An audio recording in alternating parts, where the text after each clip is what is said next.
विधान परिषदेच्या निवडणुकीसाठी विदर्भातील उमेदवारांची नावं भाजपकडून जाहीर करण्यात आलेली आहेत। नागपूर मतदारसंघामध्ये डॉक्टर राजीव पोद्दार, वर्धा, चंद्रपूर, गडचिरोली या विधान परिषदेच्या मतदारसंघासाठी अरुण लखानी यांना उमेदवारी देण्यात आलेली आहे। तर भंडारा गोंदिया मतदारसंघासाठी अविनाश ब्राह्मणकर आणि अमरावती मतदारसंघात प्रवीण पोटे यांना उमेदवारी मिळालेली आहे। तर यवतमाळ मतदारसंघातून शिवसेना शिंदे गटाचे दुष्यंत चतुर्वेदी यांचं नाव आघाडीवर आहे।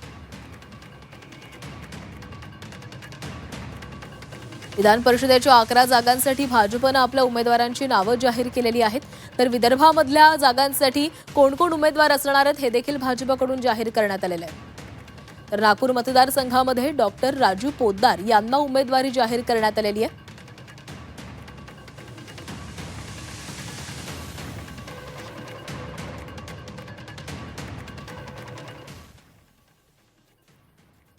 भाजपचे उमेदवार डॉक्टर राजीव पोद्दार सर आपल्यासोबत आहे। सर्वप्रथम अभिनंदन, काय प्रतिक्रिया पहिली? खूप खूप धन्यवाद। अनेक वर्षापासून पार्टीचं काम अतिशय निष्ठेनं आणि इमानदारीनं करत असताना कार्यकर्त्याची कदर करण्याचं काम भारतीय जनता पार्टीने त्या ठिकाणी केलंय आणि मला उमेदवारी देऊन निश्चितपणे माझा सन्मान वाढवलाय।